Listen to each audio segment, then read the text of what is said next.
Welcome back to Post-Traumatic Thriving. I am your host, Dr. RandallBell. I'm joined with Tanya Brown. Hi, Tanya. Hi. Hi, and we are so freaking over the top excited to have Geri Jewell with us today. Geri Jewell, how are you?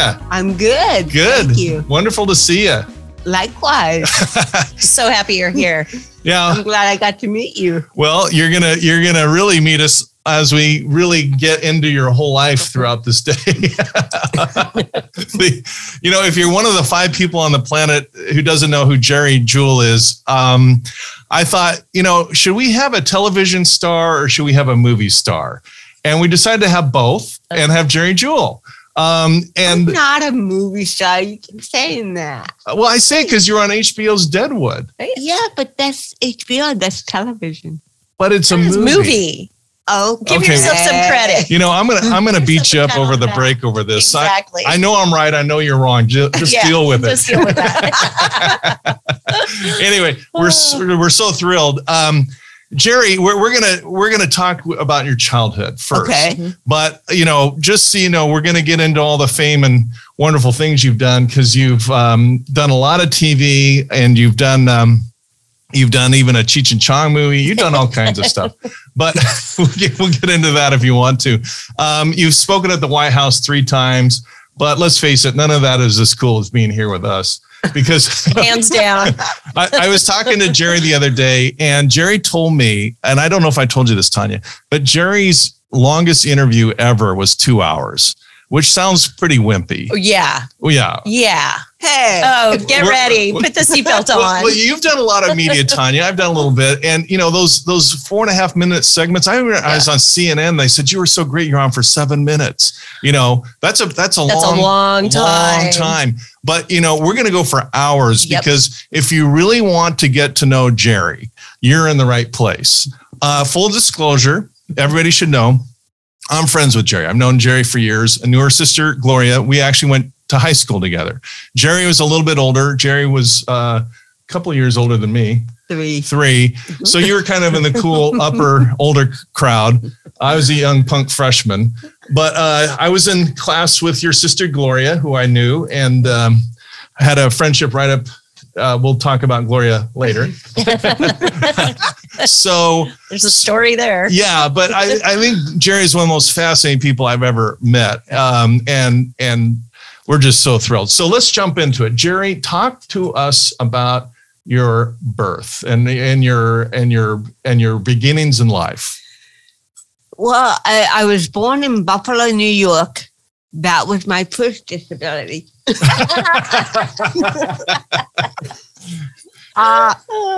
My mom was pregnant with me in 1956, September. And she was 6 months pregnant with me. And she was sitting on the front porch of my parents' home. And this car came around the corner. And I guess she was trying to learn how to drive. It was a student with a teacher. And she put the gas instead of the brake. He told her to brake it and she gassed it. And it went up my parents' front lawn, knocked over the maple tree. And my mom ran to save her life because the tree landed on the porch. And when she ran, she fell. And she started hemorrhaging and the water broke inside. So they took my mom to the hospital. And they thought that they lost the baby. They thought they lost me. Surprise! I'm here. Not that easy. But they were trying to save my mom's life too, because her life was in danger. And they said, we have to do a cesarean to get that baby out of there to save your wife. So they were moving her and prepping her for the cesarean. And I fell out in between the 2 beds. Oh, gee. Oh. God. Surprise! Again. And I weighed 3 pounds when I was born. This was 1956. And at that time, I set a world record because I was the smallest baby born at that date that was saved, because you couldn't save preemies back then. Wow. Very, very hard. And they put me in an isolate and an incubator. And for 3 months, I fought hard to live. I kept losing weight. I was down to 2 pounds, and they called my parents and they said, get down here, give her an emergency baptism at 4 a.m. because she's not going to live past 6 a.m. She's dying. And they came down and gave me an emergency baptism. I also had a blood transfusion. And I couldn't keep anything down. That's why I kept losing weight. Nothing would stay. So a doctor came in, the same doctor that gave me his blood for the blood transfusion. He came in, he goes, give this girl banana.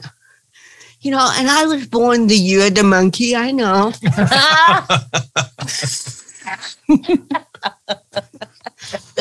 So they gave me banana, liquid. I lived on banana for the first 3 months of my life. And it put on weight and allowed me to live. He was right. Wow. Wow. But later I was diagnosed with cerebral palsy from all the trauma. So I came into the world with trauma. And one of the things that I should mention is that back then it was believed that preemies could not be physically touched by anyone because they felt that it would hurt them. So I was in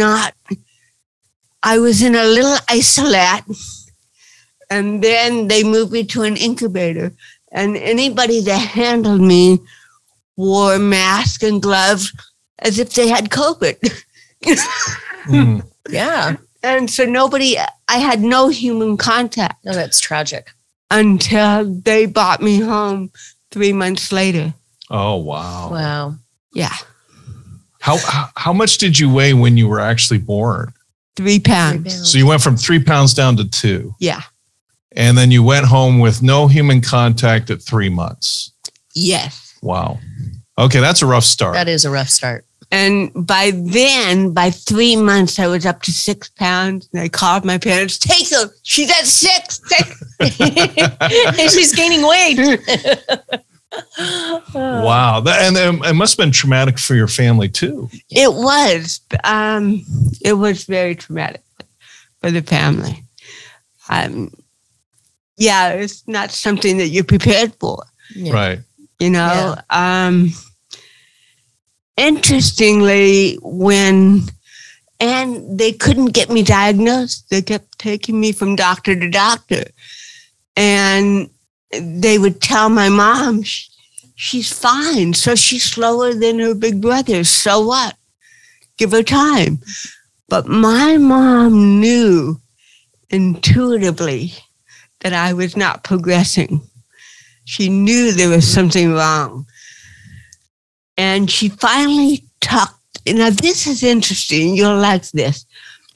When my mom was 18, now she didn't have me until she was 32.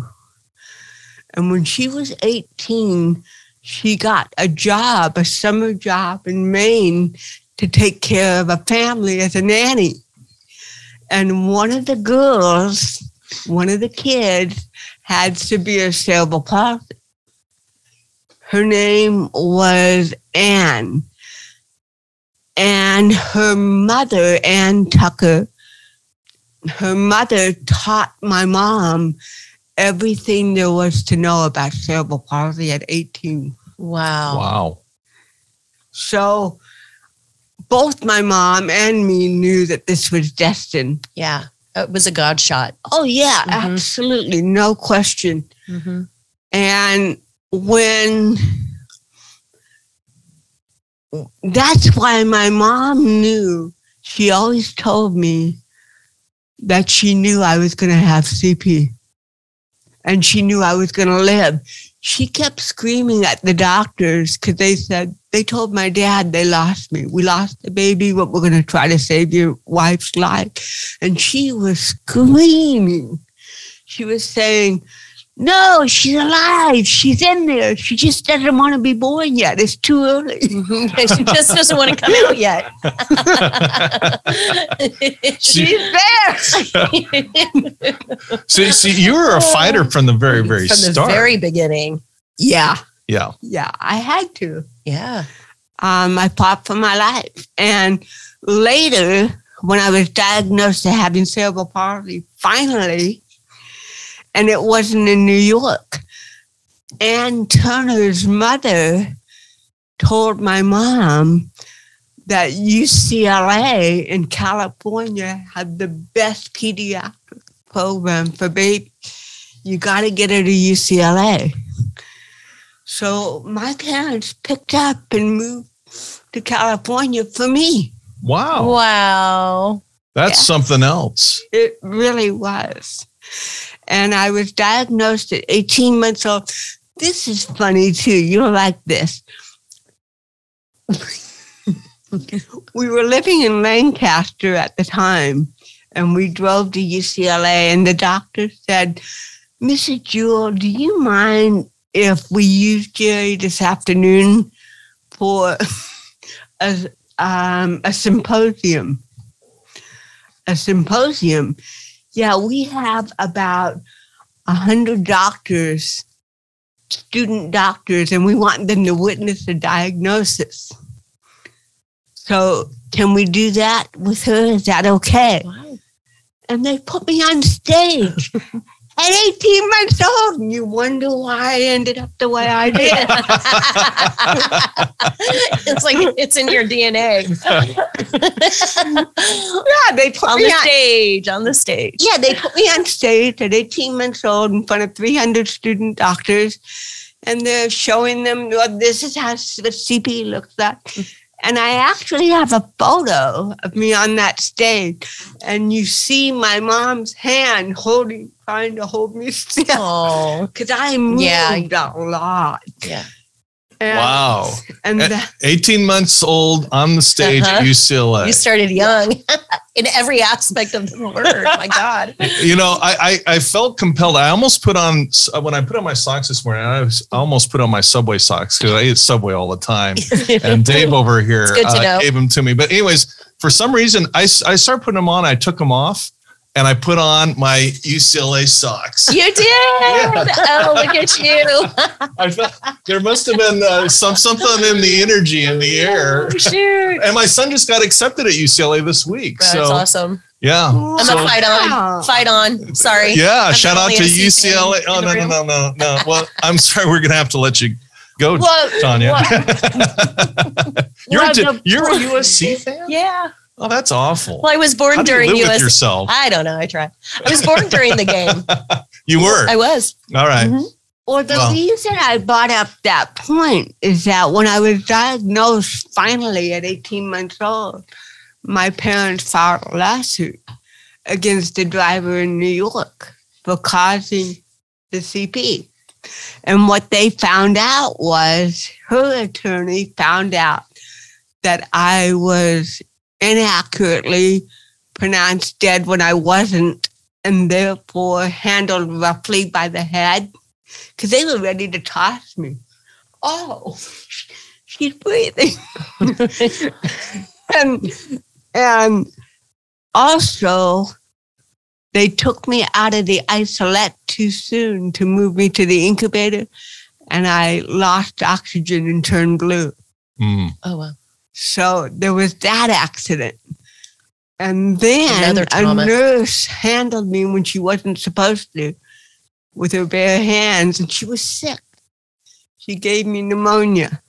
Oh, no. So for 6 weeks, I not only was fighting CP and living, but I also had pneumonia on top of it.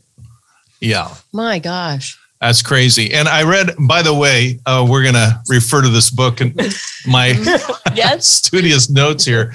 But I read in your book, or maybe you told me, that for all the trouble, the person that ran and went over the curb, ran over the tree, nearly killed your mom. Yeah. The total compensation was what? The total compensation would. Well, she had to buy a new tree for $75. Oh, yeah. No, she got $80. 80. She got $80. $80. Yeah, she got $80. Oh, okay. Trees are worth at least $80. That's a rough start. Mm-hmm. That's a rough start. It is. You had to be like in survival mode even when you were in the womb. Say it again. You were in survival mode when you were in the womb before all of this. Like you were fighting for your life from the very beginning. I was always in survival mode. Yeah, from the very beginning. That's why I'm still here with you. Yeah, exactly. Exactly. Yeah. Well, so what's your first, this all happened and I'm sure you have no memory of it. What are your first memories of? Well, I was very blessed to have my mom. Mm-hmm. Because she could have coddled me and done everything for me. And I would have been very spoiled and more disabled than I am, just for lack of not forcing me to try to do my best. Does that make sense? Yeah, for sure. And so my mom put me in school at 18 months old. And they didn't have a bus system back then. I had to take a taxi to school.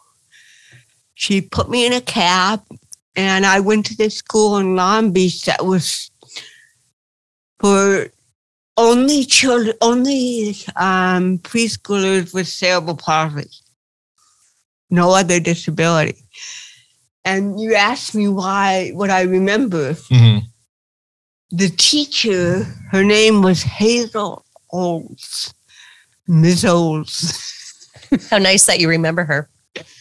And she did not. Oh my God, she pushed us galore. She was, I had physical therapy, occupational therapy, speech therapy. And one of the things that I hated was to put me in a standing table. You had to be strapped into a standing table so that I could learn how to stand on my own. Oh. And I had to be in that I had to do my work standing instead of sitting to make my legs stronger. Oh, I hated it. And one time I had a tantrum. I'm not going to go in there. No. And she said, "Are you going to continue to scream?" Okay, she picked me up and put me in the closet. She put you in the closet? Yeah, so that was my first time in the closet.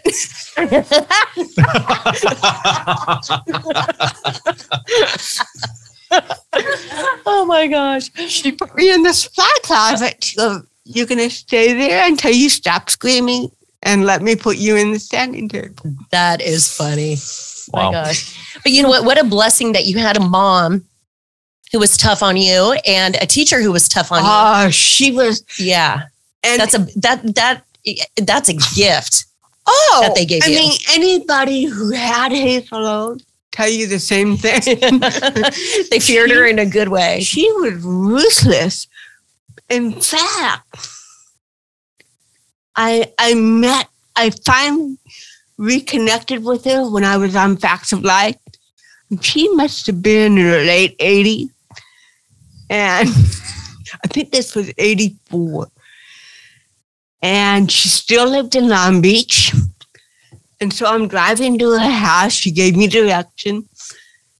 And when I got to the door, she said, "You're late." She's still bringing out the wooden spoon. And I said, "Well, what can I say? I got lost." "How could you get lost? You used to live in Long Beach." "I was 2.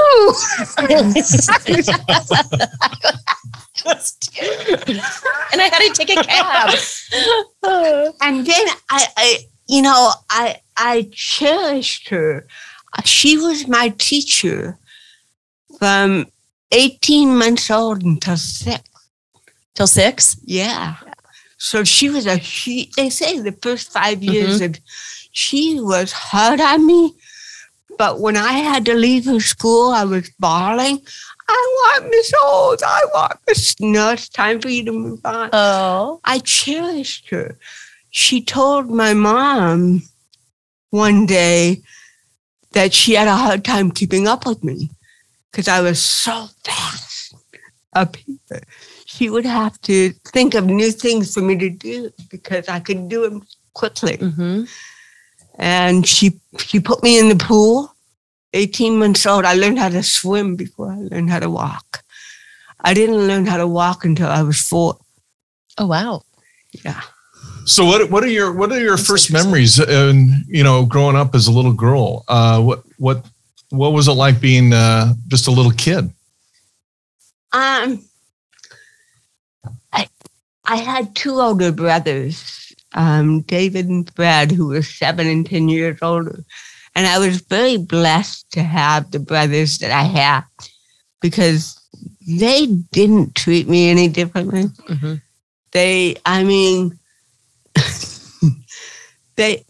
David especially spent a lot of time with me. He was 10 years older than me. And they were just, if it weren't for my brothers, and then 3 years later, Gloria was born, and she was a godsend. Mm-hmm. So I just remember, my parents had to buy parallel bars and walkers and all kinds of stuff. And I remember, my mom was just as bad as Miss Olds. You're going to walk in the parallel bars. If you're going to watch TV, you're going to do the parallel bars first. So I was very blessed. Uh-huh. I have nothing to complain about. I had huge support. Mm-hmm. Yeah, absolutely. So tell us more about your childhood. Well, I was very blessed to have my sister Gloria, who was born 3 years later. And the irony of that is that when Gloria was born, my mom felt guilty because she had a little 3-year-old who hadn't even learned how to walk yet. And she had a newborn baby. Mm. And she called all her close friends asking to adopt Gloria. So she could take care of Geri. And I thank God she never, her friends wouldn't do it. You're crazy. No, I'm not going to adopt. It's actually like bringing tears in my eyes right now. But that's how much Mom was dedicated. Yeah. It wasn't that she didn't love Gloria. It was heartbreaking. Yeah. But she knew that I needed a lot of care. How is she going to care for 2 babies? Yeah. And I'm so glad she didn't put Gloria up for adoption because she was a godsend. Gloria and I are kindred spirits. I believe in past lives, and I believe that Gloria and I were together many, many, many times. And this was one of many. And Gloria had a sense of, my whole family my brothers also had a sensitivity. But she knew that my world was different than hers. And she knew that I was bused to special school, and I never had a normal childhood per se. So when we played school or house or any of that, we used to play special ed. We never played regular school. And she would help me make wheelchairs out of shoe boxes and put popsicle sticks and rubber bands up their legs for leg braces. And this one doll that I didn't like very much, we just took his head off.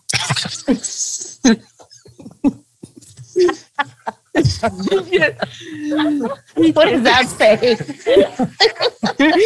I'm not even going to psychoanalyze this right now. That's going to go in the memory bank for later.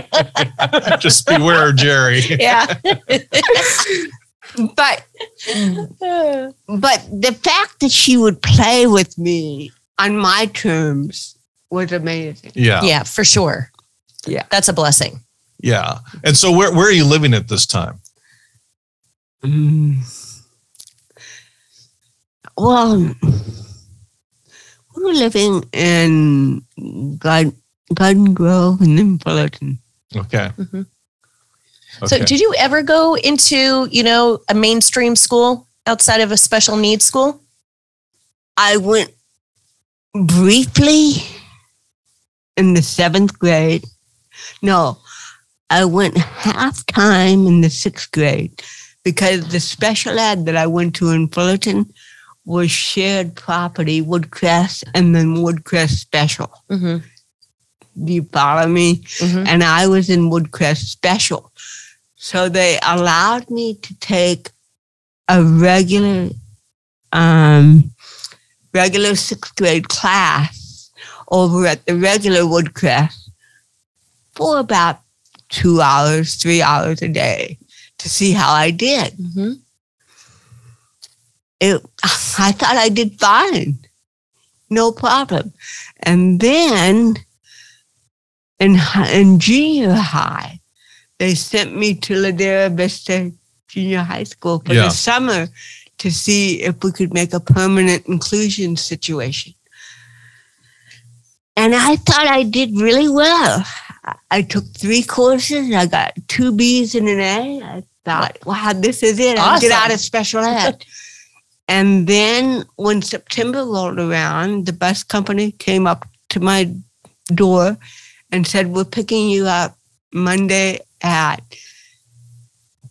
I think it was 7:30 or something like that. I said, no, I'm going to Ladera Vista Junior High this year. Well, you're on our list to pick up to take you to Woodcrest Special. Mm. But I got 2 B's and an A. Right. And nobody told me the truth. I was so devastated. And my mom didn't have the heart to tell me because she knew I had my heart set on it. Mm. So your mom knew? Yeah, she knew. Mm.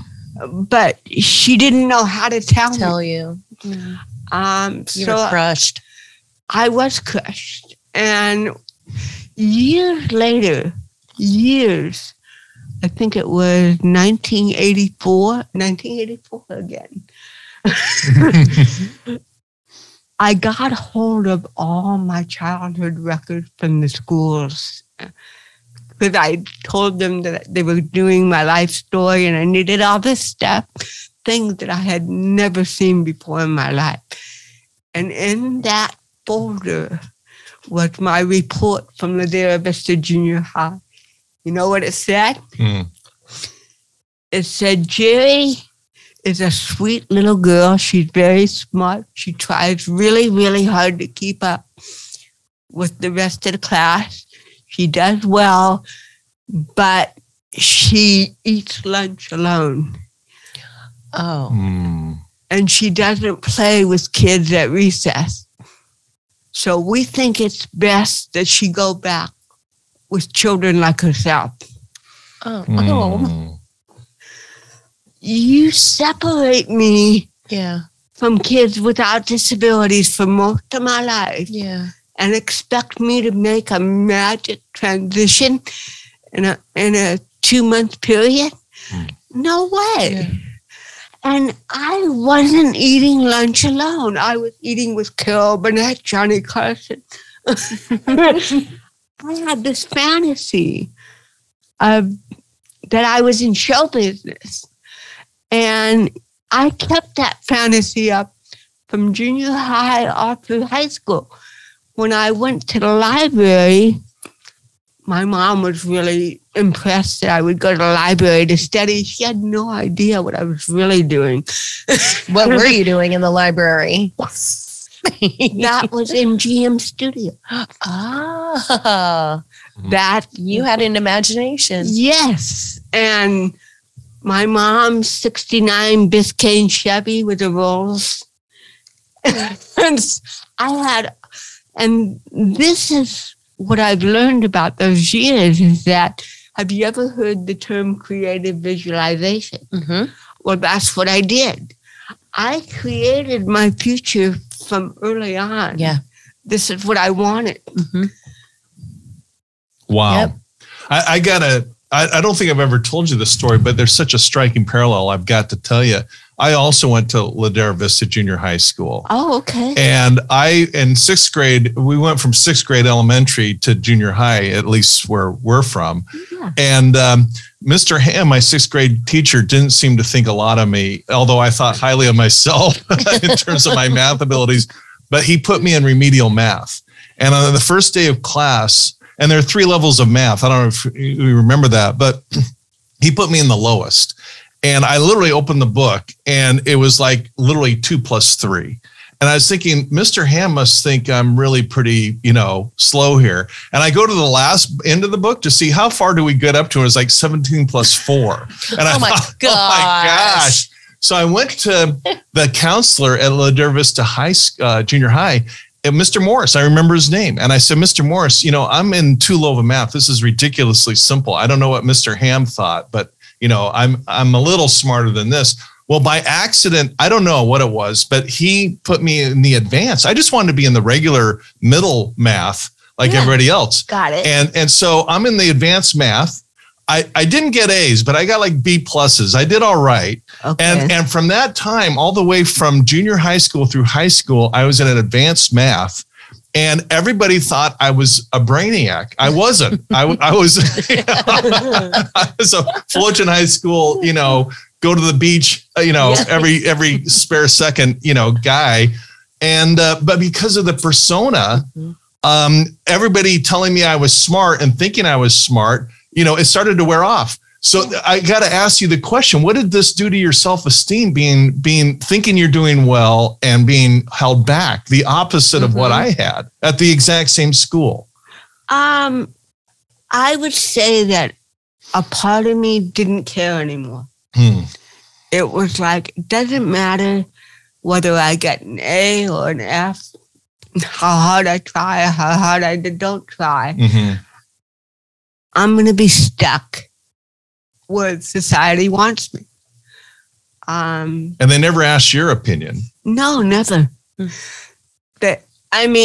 was really not wise of them to base my socialization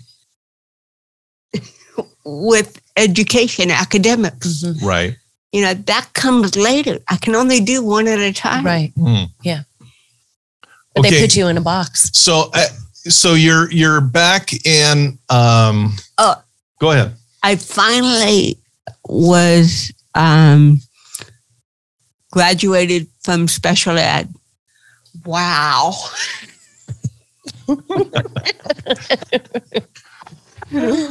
Yeah, they couldn't hold me back any longer. How old were you at that point? Let her fly, let her flourish. We can't hold her back anymore. How old were you? And I was allowed to go to Troy High School in my own neighborhood in Fullerton. Nice. And that was the Did you start as a freshman at Troy? Yeah, I did. Okay. I did. And it was a dream come true because this was the school that my brother Fred went to. Wow, I get to go to a regular school. Yeah. And the only thing that I was against, even though I only lived a couple miles, maybe 3 miles from Troy, they still had to bus me with the same bus system that took me far away to Woodcrest because the city wanted special needs children regardless to use a bus. We can't afford to have any accidents on the way to school. So I was so pissed at that. I was like, you never let go. Yeah. Wow. So I intentionally got kicked off the bus. You got kicked off the bus? You're such a bad girl. Oh! How'd you do it? Well, truthfully. It's funny. I'm having the feeling there's two versions of this story. No. All right. So how'd you get kicked off? The driver couldn't stand me.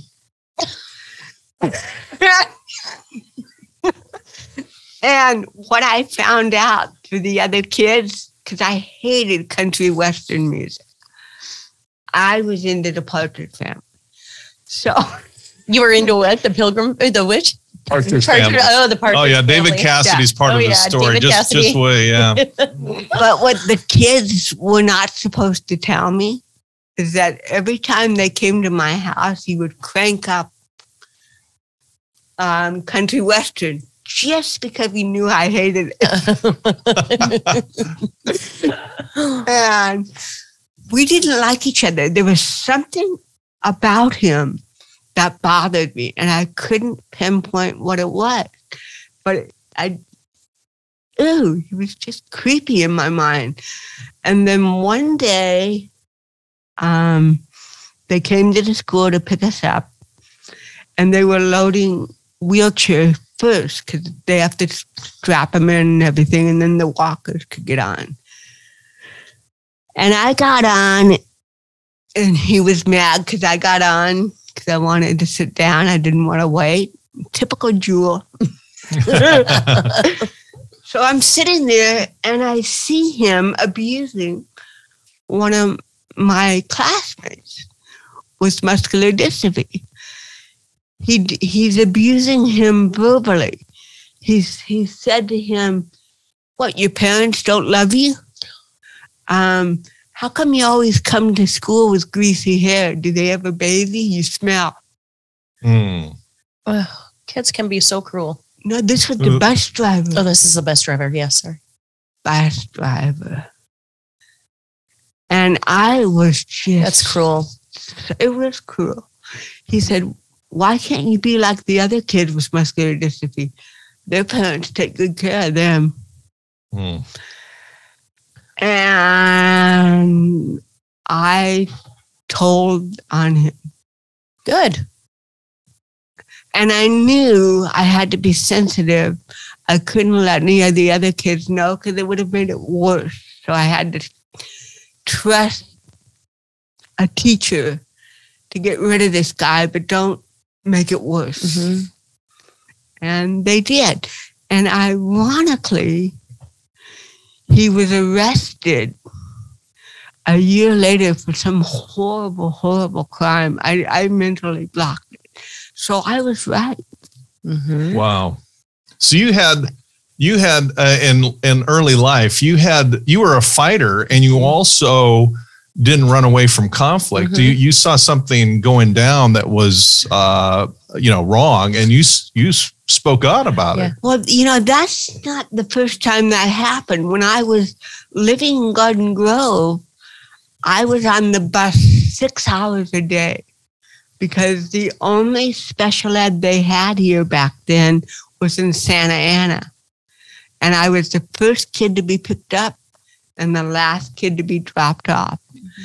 And so I remember we started a new school year at this school in Santa Ana. We had a new bus driver. And, half the kids couldn't walk, half of them could. And he drops off all the kids except 3, me and 2 others. And he gets on the freeway. He's not supposed to get on the freeway. And how old was I? I must have been 7 or 8. And these other kids were 6 and 5. They were even younger. And they couldn't walk. I was the only ambulatory. So he gets to a park. And he's supposed to drive each of these children to our own homes. That's the law. Mm-hmm. He went to a park and he carries the kids that can't walk and places them under a tree. And I said, what are you doing? He said, well, I forgot to put gas in the bus, and I'm legally not allowed to take special ed students to a gas station. So I'm going to leave them here. Oh, my God. So I can get gas, but I'll take you home first. And I said, no, you're not. Yes, I am. No, you're not. And I ran off the bus and I sat next to these two kids under the tree. I said, if you're going to leave them here, you're going to leave me here. Yeah. And we were there until nightfall. Oh, my God. He left? Yeah, he left. Never came back. And oh, my God. And you guys are kids. Two kids that couldn't even walk, and one was nonverbal. Totally vulnerable. And so, of course, my parents and these two kids are calling the bus company, where are our children, where are our children? And I'm sitting there calming these upset kids down. I remember this. I remember saying to them, don't cry. They're going to figure out we're not home yet. Somebody's going to come and get us. Well, they might not get me, but they'll get you. And I was their protector. Yeah. So that at a very young age. And what happened with that was the school called the bus company. And sure enough, they said, take us to where you drop these kids off. And I was living in Garden Grove. And I asked my dad years later, do you remember what park he dropped us off at? It was in Whittier. Oh, my God. Just so those who don't know, that's miles far. Away. Miles and miles. Miles and miles away. Yeah, that's far. He was probably planning to come back, but he couldn't because of all the phone calls from the parents. Where's my kid? My God, it's terrifying. Now, years ago, he was fired, yeah. But years ago, that would have been on CNN. Mm-hmm. Today it would have been on CNN. Yeah. Then it never got a bleep in the news. Did he get fired? Oh, yeah, he got fired. What a nut job. Oh, my God. Yeah, and who knows what he was planning if he had come back. But I knew intuitively to get off that bus. Absolutely. Because you would have been in danger. He would have done something horrible to you. Yeah. Well, that leads us into, we're talking about your life we're here talking with Geri Jewell about life, what real life was like. Mm-hmm. You are easily the most famous disabled person on the planet. Come on. There's a lot of... No, no, I'm right. I'm right. You're wrong. Not a lot. No, and this is what disability really looks like and looked like. This is tough to hear because, Geri and I, we're all friends. To hear that this is the background of a dear friend who you care for and love deeply, it's tough. But I'm gonna go there. There was abuse that you went through as a kid, and to the extent you're comfortable sharing, what would you like to share about that topic? As all pre-college kind of stuff. Well, there was. Okay. A friend of my parents. I think that's what you're alluding to. Yeah, well, I'm alluding to whatever you want to allude to. A friend of my parents was staying with them, and Gloria was spending the night with a friend. My dad worked graveyard shift, so he wasn't home. And his wife was asleep in the guest room where he should have been, and my mom was asleep. and he sexually molested me for, God, it must have lasted about an hour or so it seemed. And I felt, now I was 17, but you have to understand, emotionally, I was probably 12 because of all the special ed and not having experiences to grow. Does that make sense? Absolutely. So I was a lot younger than 17, and he was probably, I would say, 13 to 14 years older than me. Oh my God. And what's interesting is that I had never had a date in high school, never kissed, no physical contact. This was my first physical contact. And it was conflicting because I was thinking, wow, this is the two thoughts that went through my head. Is he doing this to me because this is what teenagers are supposed to do and I'm supposed to enjoy it? And I'm pretty like my sister Gloria? I did think that. Or is he doing this because he's taking advantage of me and know that there's nothing I can do about it? And I wrestled with that, and then I became angry and then I became scared. And it was now about, God, it must have been 5:30 in the morning. And I got dressed and I go to the front door and he blocked my way. He said, "Where are you going?" I said, "I'm leaving." At 5:30 in the morning? Yes. But people will think something happened. Because something did happen. Well, can't you just go home and pretend like it never happened? I'm leaving. Mm-hmm. The reason I didn't go wake up my mom or his wife, this was the other fear that ran in my head. Well, he's good looking. He's intelligent. And I'm the disabled kid. He can easily say she made it all up. Who are they going to believe? Me or the handsome friend of my parents?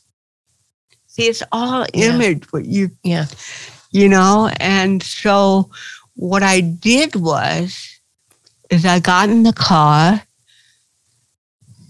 and I went to a street where I knew that I could see my dad coming home from graveyard shift. And when I saw his car at 6:30, I went home knowing that he was there. I wouldn't go home without my dad there. And I walked in, he goes, "Where the hell were you?"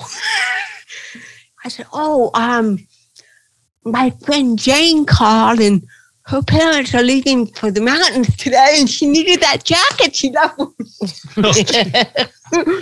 I mean, I wouldn't tell anybody. Yeah. I mean, this is, you've shared with me before that with disabilities, and at this point, you have layered trauma going on. You're born with a disability. You're not connecting with the able-bodied kids, and you're sent back to the disabled school. That's traumatic at some level. And then here's another layer of trauma with sexual abuse. And you were sharing with me, Geri, that a lot of disabled kids are abused sexually and other ways because they really can't fight for themselves. They're vulnerable. Vulnerable, yeah. Yeah. Yeah. And I never thought of it that way, but that's really an ugly side of society. Yeah. Well, it is, but it's occurred for eons. Yeah. It's just, I hate to say this, it's a fact. I want to say something.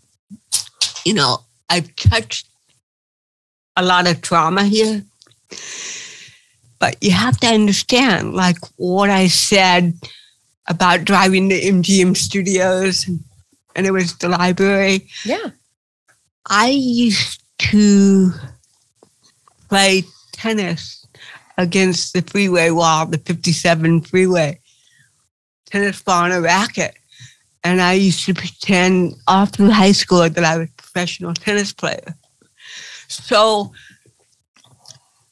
I think my coping method, you know, in between trauma, was that I had a goal, I had a dream, and nobody was going to take that from me. And the interesting thing, I wanted to mention the tennis, because I was playing against the freeway, and I always had this thing in my head that if I weren't born with cerebral palsy, I would have been a professional tennis player. That's what I wanted to do, but I knew I couldn't with CP. Who says? Now jump to 1985. I was doing all these celebrity sports events and charities because I had CP. Everybody wanted me. And this was in Lake Tahoe. And again, they asked me again to come up and be there and sign pictures. And I was complaining to my friend Kelly.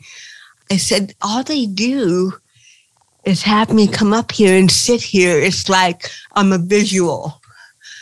You know, they never let me do anything. I said, well, why are you telling me? I said, because you're my friend. Well, do something about it, Miss Proactive. Right. So, well, okay. And I went up to the executive producer and I said, you know, I'm very honored that you keep bringing me back for this wonderful event, but I don't do anything.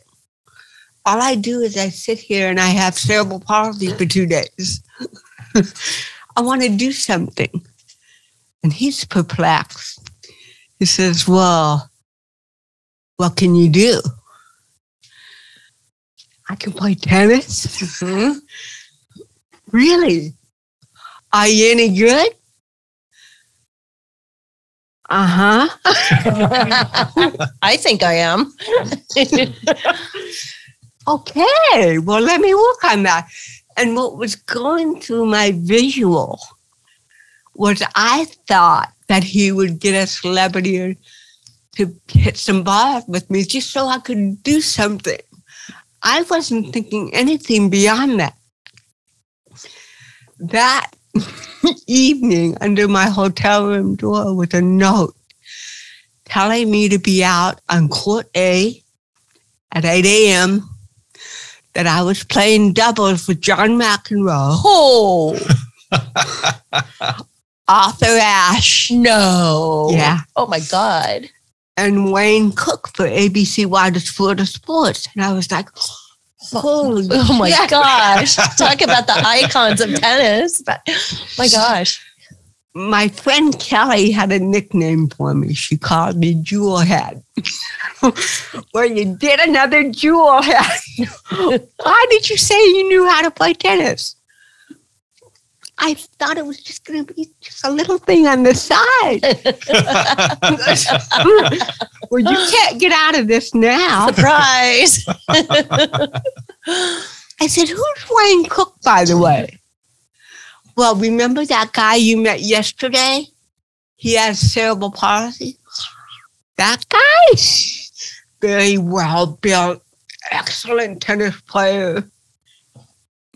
Oh my.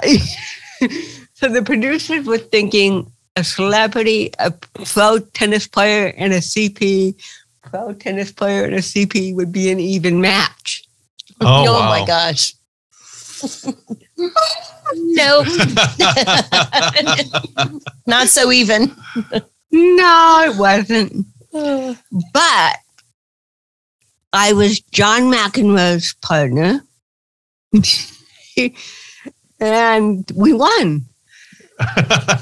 Awesome. Granted, John cheated because so many times it would land in my side of the court and he'd run over. I got it.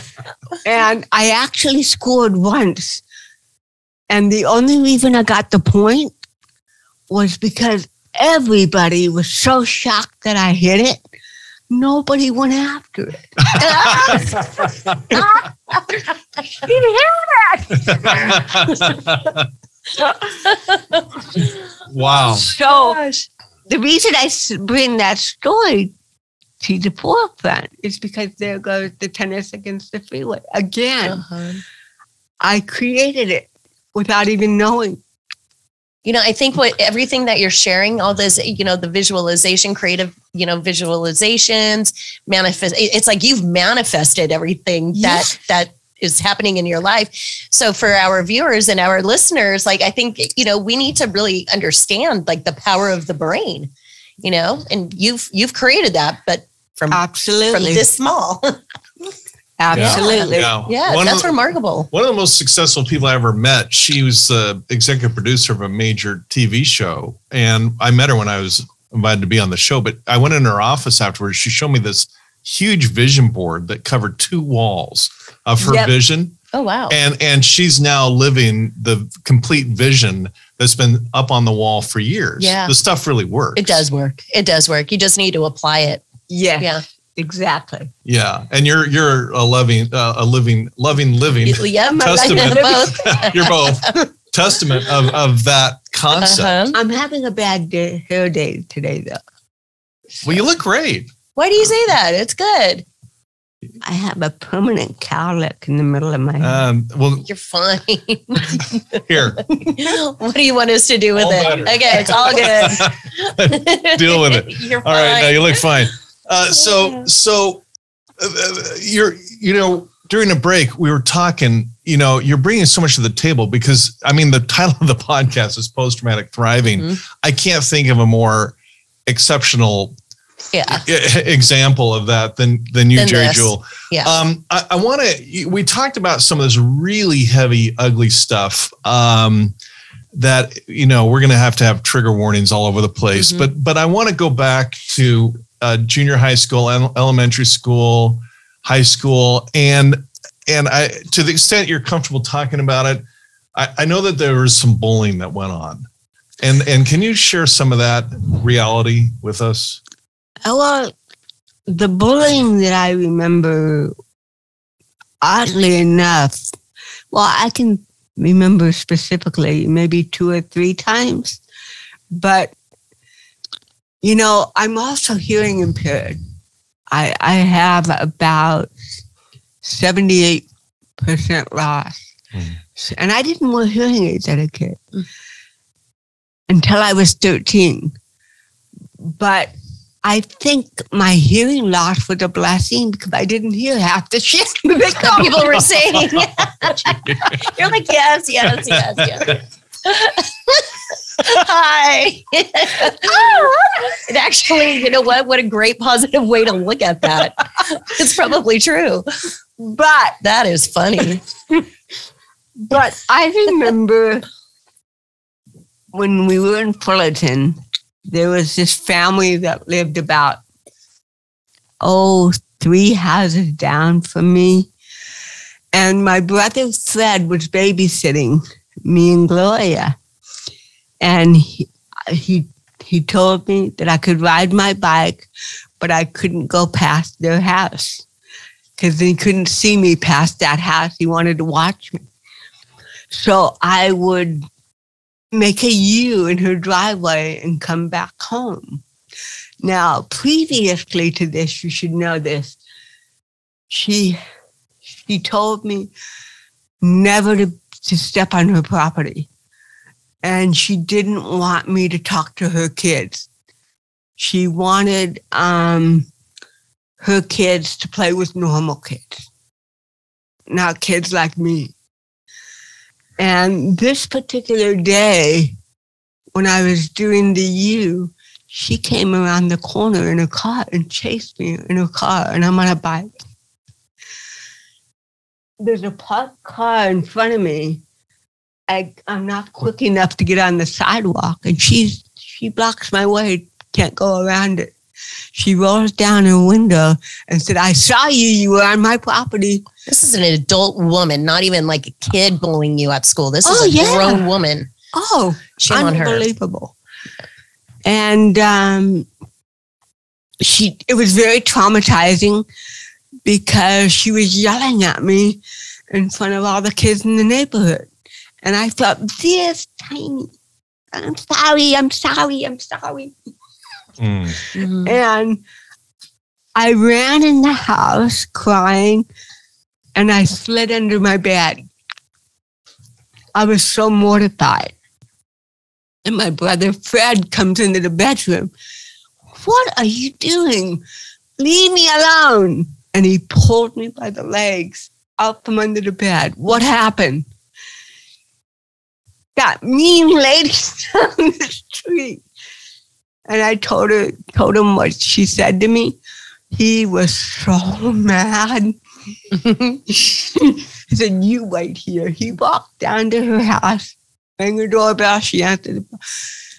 You stupid. How could you chase a kid with cerebral palsy on a bike and you're driving a car? Yeah. Because she said, I was driving very slow. I was not chasing her. I just wanted to let her know that she couldn't be in my property. Why not? And he called her every name in the book.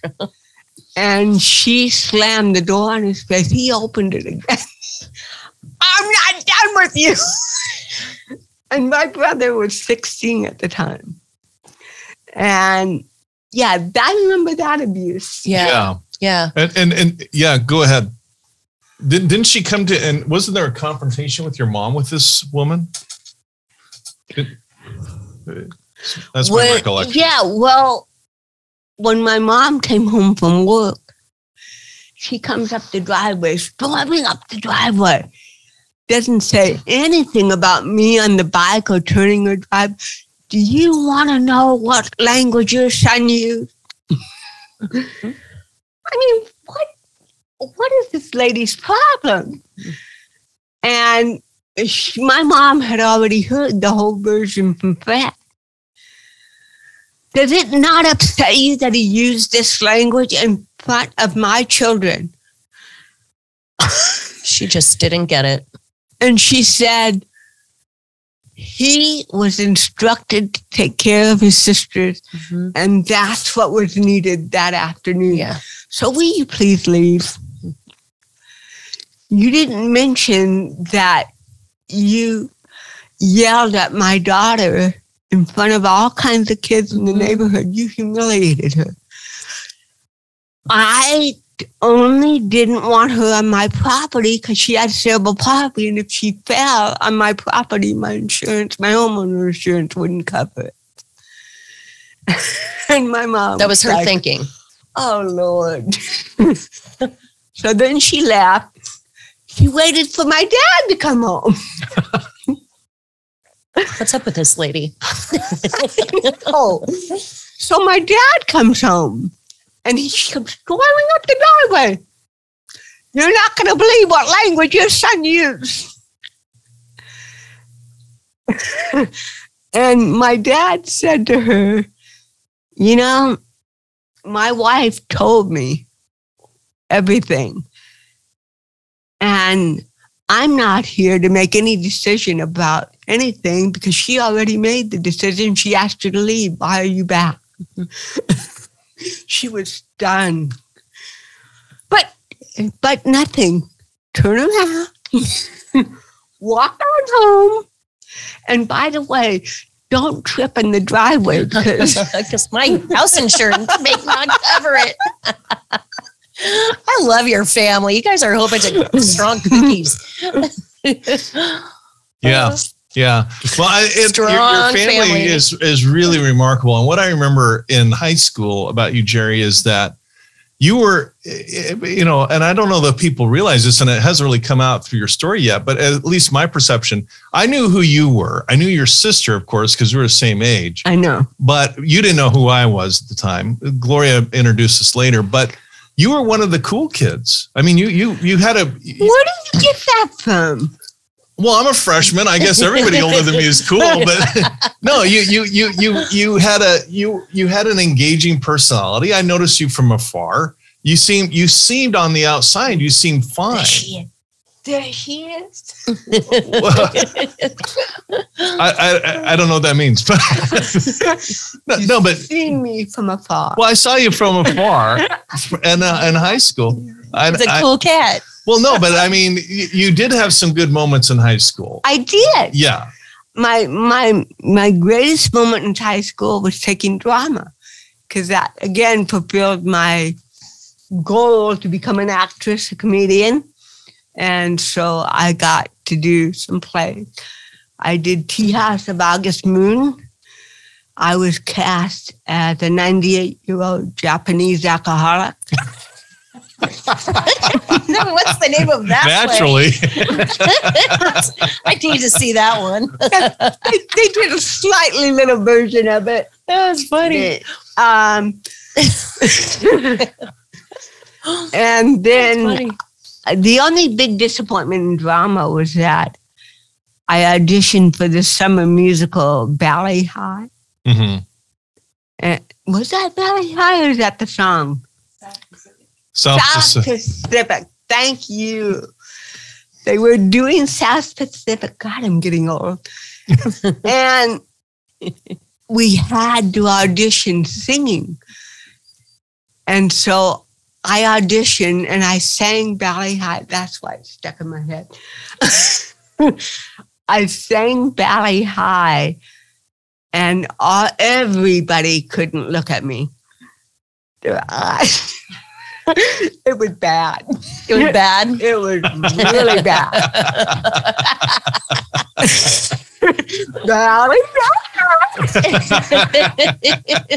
Like, oh. Well, I'm a drunk Japanese woman. I mean, that's awesome. So that's funny. I ran out of there crying. Aww. And my drama teacher, Mr. Moore, I don't know. I remember Mr. Moore, sure. Yeah, he came running after me. Geri, stop. No, I'm humiliated. Geri, okay, you need some work singing. But I'll tell you what, there's a non-speaking role and singing role, no singing or speaking, that I'd like for you to do. Really? Yeah. Do you mind being a nun? I guess she can play a whole bunch of characters.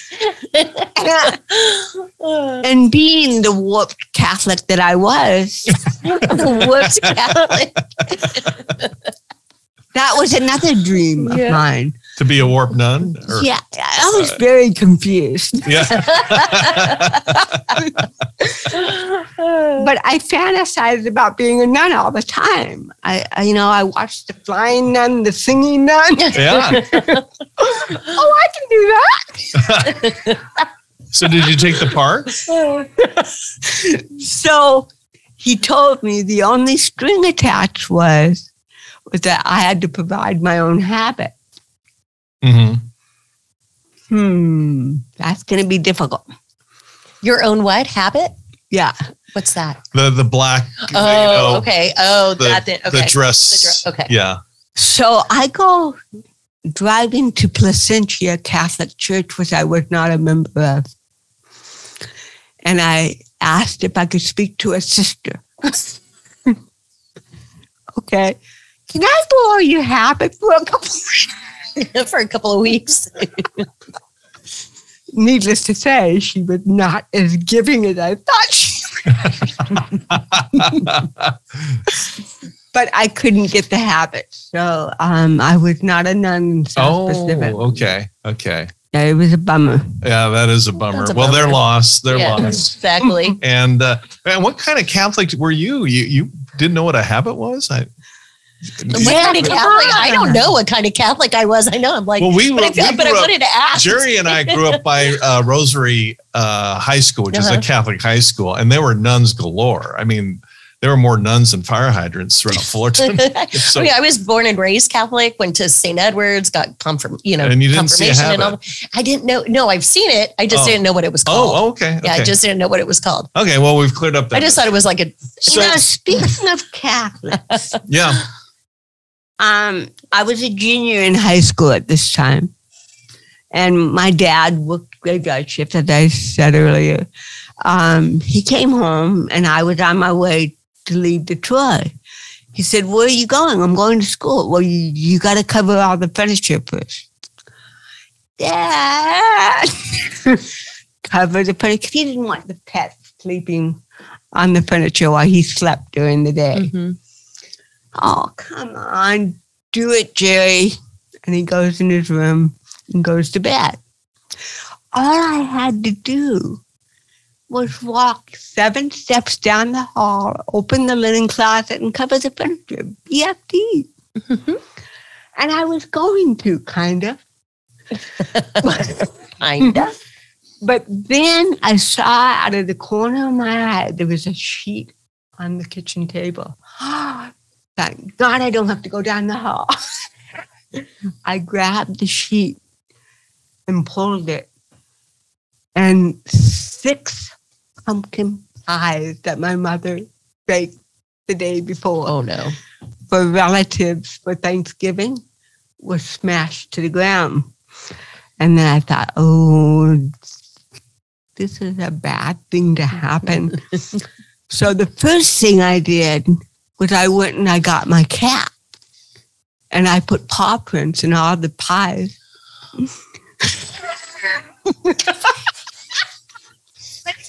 That's actually genius. In a warped way, it is genius. It is genius. Then I left a note saying, "Look what Boo Boo did." Sorry, I didn't have time to clean everything up, but I covered the furniture. I went down. Well, it's brilliant. After school that day, I was afraid to come home. Really? Wonder why. I went to that same Catholic church in Pleasant. And I thought, can I speak to a priest? So I met with the priest. He actually brought me in and we sat down. What is your problem? I said, well, you see, I have cerebral palsy. Yeah, okay. Well, sometimes my parents get mad at me because you have cerebral palsy. Well, that's a part of it. And this dialogue going in my head. You're talking to a priest, Jerry. Don't So I said, can you please do me a favor, Father? What? And I said, can you please drive me home? And, just take me to the door and just to make sure they're not mad at me for anything. And at that time, my brother David had come home from Vietnam and he was visiting my mom that evening. My mom and David were the only ones there. I walked into the house in Fullerton with a priest, a church that we don't go to. And I said, Mom, this is Father so-and-so. This is my brother David. And I forget what his name was, but he says to my mom, he said, nice to meet you, Mrs. Jewell. And you are so blessed to have this special child. She is special, And my mom just gave me a look. Oh. And she said to him, she's special, all right. One of a kind. And he leaves. And my mom calls me over to her. Come here.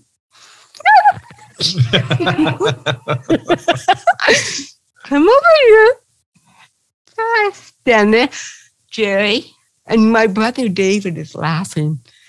He cannot believe that I had the balls to bring the priest home.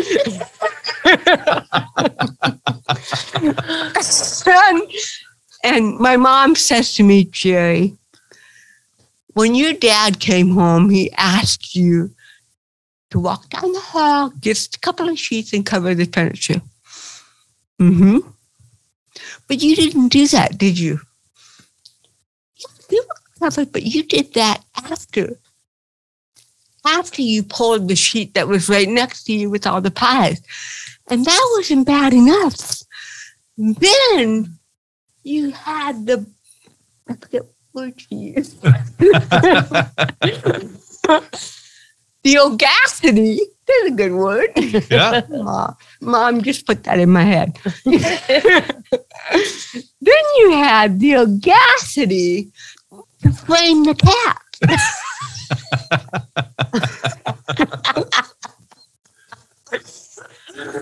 What were you thinking? That is so funny. And the punishment was, because I was getting allowance because I couldn't get employed like other teenagers. And the punishment was I had to make 6 pumpkin pies that night. She sent me to the store to buy all the ingredients, and she said that it will come out of my allowance when it's paid off. And my brother David would come in the kitchen and try to help me, and my mom would yell from the other room, "You're helping her, David, stop it. She's going to do this whole thing. The only thing I'm going to allow you to do for her is to carry the pies to the oven." That's it. Wow. Your mom was a tough cookie. Yeah. Yes. In a good way. Yeah. In a really good way. I think one of your I don't know. Oh, and then she was pissed that I brought a priest home. Oh, yeah. I forgot. That was even more. From a different church. From a different church. I'm not clear on your logic how that was going to go for you. Yeah, it was the French cat and the priest. She couldn't. That's what word she used, gal. You had the gal. Uh-huh. Yeah, that. Yeah. Yep. That's my gosh. That's brilliant. So tell us, we were having lunch once and you told me the story about the very first time you drove. Do you remember with your driver's license? Oh, yeah. Yeah. Do you mind sharing that with our folks, our audience? Well, I got a license at 17. Well, actually, I had a learner's permit first, like we all do. Mm-hmm. And you're not allowed to drive alone without a learner's permit. Right. And I came home from school and my mom was asleep, so I thought she'll never know. Mm-hmm. So I took the car and I'm thinking, God, if I'm going to be bad, I have to balance it with something good. So I think I'll go to the post office and pick up my parents' mail. They'll be so excited that I did this. And ironically, and this is true, ironically, in that mail that I picked up was my valid driver's license that just arrived from Sacramento. Oh my gosh. So I'm driving home as happy as a lark, so excited that I'm legal. Siren going on behind me. Fullerton Police Department. Oh, no. Mm-hmm. He pulls me over and he asks to see my license. And I'm thinking, what is worse?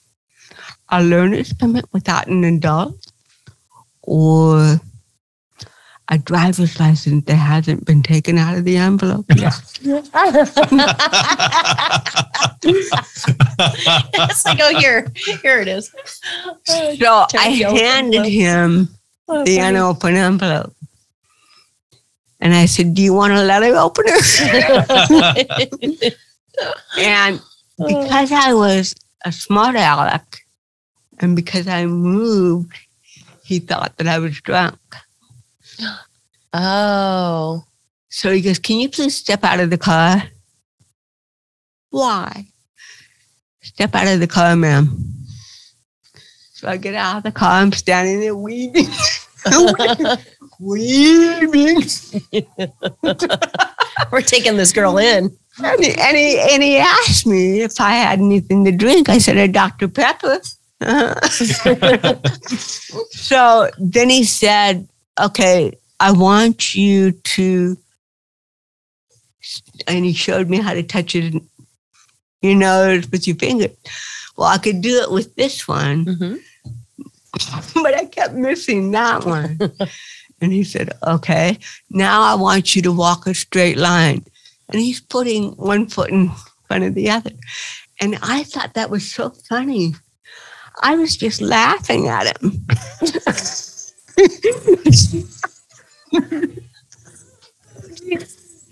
gets worse and worse and worse. He said, why are you so humored? I said, well, I mean, you can do that, but I've never walked a straight line in my life. What makes you think I'm going to do it for you? He showed me how. And then he's ready to tag my car and take me in for drunk driving. And I was, so I ran up to the door of his cop car and I said, hey, what are you doing? Did I tell you to get out of the car? Well, no. But get back in the car until I tell you to move. And I said, but you don't understand. Get back. No, I have cerebral palsy. And his face just, you couldn't even read the emotion. Why didn't you tell me that before? And I said, because you didn't ask.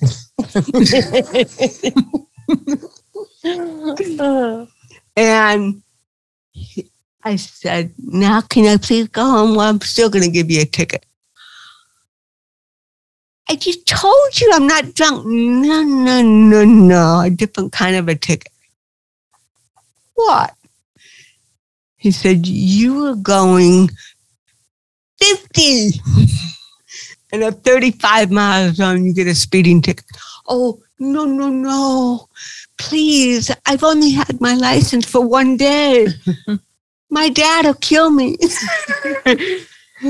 And he said, no, he may bruise you a little, but he isn't going to kill you. He may bruise you a little bit? Is that what you said? Yeah. He may bruise you a little, but he isn't going to kill you.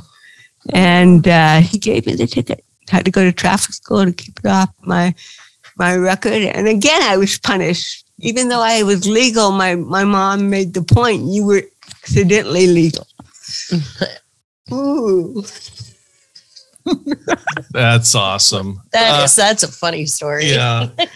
I had a few run-ins with the Fullerton Police Department. They were tough. They didn't let us kids off. I remember right by your house, I walked across the street against a red light, and there were like 15 of us all going from Troy, just crossing the street, in the crosswalk against the red light. And he gave all 15 of us tickets. Yeah. Wow. They were a tough crowd. Yeah. Fullerton and Huntington.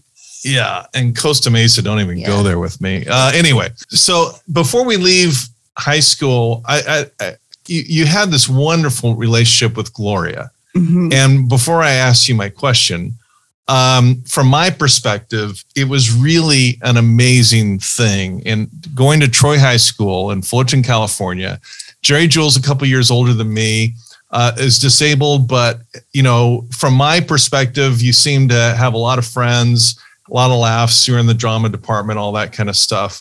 And Gloria was my age, and Gloria was, she sadly passed away about 5 years ago. Oh, I'm sorry. Yeah. But Gloria was just, she walked in a room and everyone knew. I mean, she was so over the top gorgeous. Yeah, I know. Over the top gorgeous. And she was also had a kind heart. Yes. Very, I mean, she was as beautiful. I know it's a cliche, but she was as beautiful inside as she was outside. That's absolutely 1,000% true. Yeah. Yeah.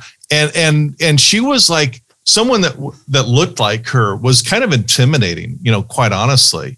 But then when you got to know her and realized that she was just very down to earth, very funny. Yeah.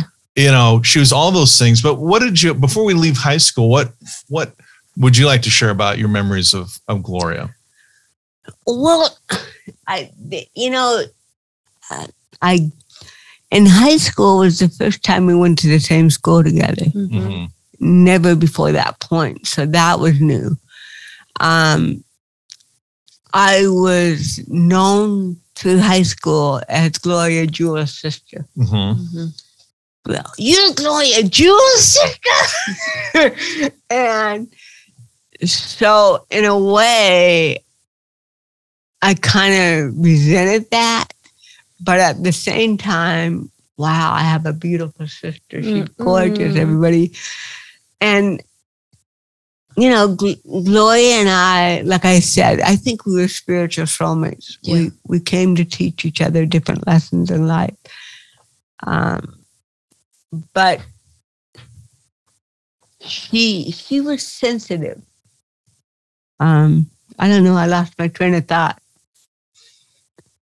Well, my perspective was that if Gloria was asked by the quarterback to go out on a date and she already had plans with you, she fiercely loved you. I don't know how a better way to put it. But she and I had, you know, in high school, we didn't really have a lot to do with each other in high school. Mm-hmm. But I will tell you that for every play that I ever was in, she came. Yeah. Sweet. Even in college, every single play, she was there. So, Geri, any other thoughts about high school? Well, you know, they were precious years to me. I mean, I had some wonderful teachers in high school that were friends with me lifelong. A teacher, an English teacher that set me on the right track writing. And I also had Gloria there at the same school. It was such an incredible time. It really was. I even went to Washington, D.C. to meet President Nixon. While you were in high school? Yeah. Oh my God. Did you meet him in person? Yeah. Well, are we on the air? Yeah. Uh-huh. Yes, we are.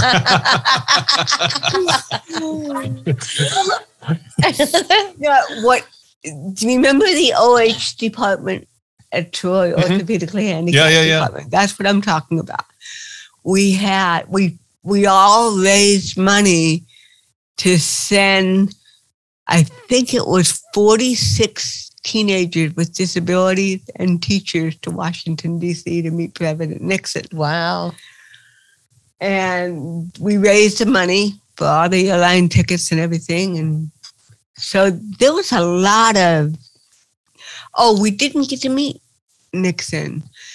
And this was when you could take a Ryder truck and just pull up right in front of the White House back in the day. Right. Yeah. Mm-hmm. So we had a Ryder truck with all their wheelchairs.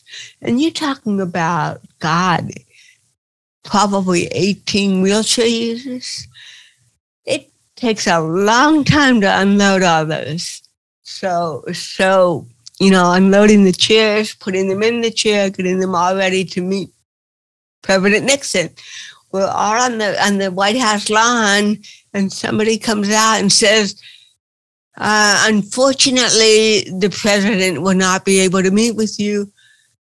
Sorry, something came up. And he'll send you something in the mail. We were so bummed. Oh, totally. I think he was burning tapes that afternoon. Boom.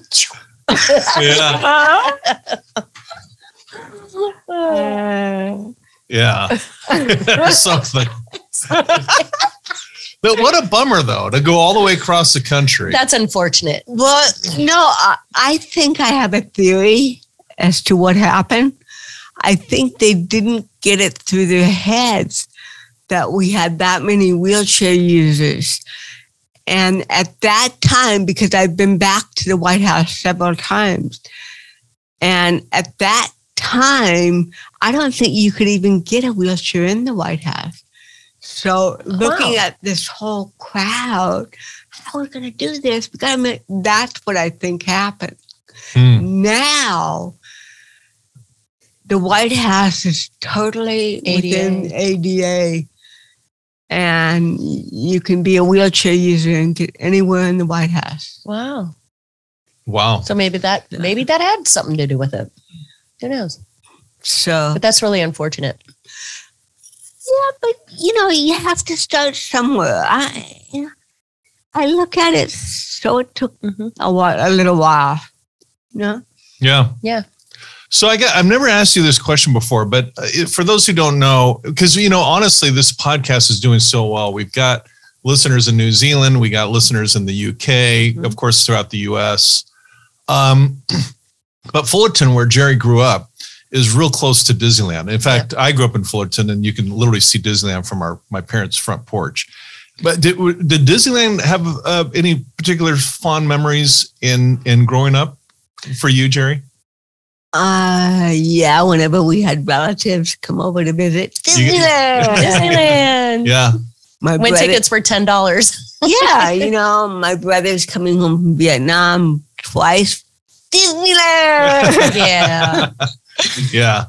It was a different deal back then. It was. It wasn't as expensive. It was free for us, because what we would do is, I had siblings that worked there, so we got in for free, or you knew somebody that worked there. And then once you got in, there was an area right where the tourists were all leaving to go home. Yeah. And we had this routine where at the end of the day, we would stand there, and I forget exactly our technique, but we ended up getting all their leftover tickets. Because back then you had to have the E-tickets. The A, B, C, D, E ticket. Yeah, I know. E was the Matterhorn. Ticket, right? Yeah. That was the big one. We picked up on tickets that people hadn't used all day long. So we were loaded with tickets. That's awesome. Yeah. I remember going into Disneyland free too. One of our neighbors, I guess, he was the engineer on the train. Because I grew up in Garden Grove. Yeah. Yeah. Well, till I was like 3 years old, 3 or 4. Okay. But yeah. Yeah, and good times. I had a great time. I had a sister who became an executive secretary, and they had these things at night where you would literally walk down Main Street by yourself or just your family or friends to a theater which is hidden from view. There's a secret theater, and we'd watch the premieres of movies or Disney movies. And then I remember walking out back to the parking lot. The parking lot was an entirely different place. And we would be literally the only people on Main Street at Disneyland. It was just surreal. So cool. Yeah. That's so cool. It's not like that anymore. No, it's a zoo. So, and then one thing that your sister Gloria said to me once, Geri, is that when you were leaving high school, and I want to see if you have the same recollection, your family kind of had two choices with you. And one choice was get you an easy chair and a TV and make life comfortable. And the other choice was, Geri, you're smart, you're capable, get out like the rest of us and fight, and make something out of yourself in this world. I think we kind of know what option. Yes. Yes. I mean, is that your recollection? Anything about your parents' kind of big picture overview of your life? Well, for some reason, when I graduated from high school, my counselors did not believe that I was college material. And go, what do we do with her? because it was up to the state of California to either have me further educated or to get me a job. It was a new law. Wow. And so they put me in a sheltered workshop. And what I mean by that is, putting buttons in a can, stapling it, repeated. And for 2 months, I did that. And to cut to the chase, I got out of that. And I think I got kicked off the bus then, too. Yeah, I did. I wish we were friends. I wish we were friends back then. It would have been so fun. You want to get kicked off the bus? Call Geri Jewell. Call Geri Jewell. So, yeah. What was I talking about? I don't know. It's kind of any final thoughts on high school, growing up, Fullerton, all that stuff? What was I just talking about? Oh, I don't know. You lost me too. How these listening. No, how they used high school. Yeah. You had a job for 2 months. And oh yeah. Yeah. You had a job and you buttoning, stapling, and you and get kicked off the right. It's a mental block. It's all good. Yeah, when I finished that program, they put on my state record that I had an attention span of 15 minutes. Sorry, I can't do your show. Sorry, Randy. Only 15. Well, we'll keep it under 15 hours. Yeah, 15 hours. that I was a model child. This was on my state record. Okay, I'll do it. And there was one more thing that cracked me up. Oh, yeah, it said, and she cannot be trusted with male coworkers. What? Where'd that come from? There's a story in there somewhere. Exactly. That's funny. But that's funny. Now, there's two sides to that story. Yeah, I bet there are. Your side and the truth. No, I was put, now this is their brilliance. They put me in film developing department. Yeah, let's put somebody with a lot of movement. Yeah, to do developing. Yeah, I mean, the place is going to go up in flames. So they put me in a dark room. And they also had a wheelchair user who was paralyzed in Vietnam. And he was working in the dark room with me. Mm-hmm. Now, I was 18 and he must have been in his 20s. Mm-hmm. Gorgeous, gorgeous man. And we were in the dark room. And he said, "You're really cute." "Really?" "Yeah, you're really cute." I said, "Well, thank you. Nobody ever said that to me before." Mm-hmm. He goes, "Haven't you ever kissed anyone? Haven't anybody ever kissed you?" "No." "Okay, I'm going to show you what it's like." He put his lips to mine. The dark room suddenly wasn't dark anymore. Lights went up. Fireworks going off. 4th of July in the dark room. Let there be light. Let there be light.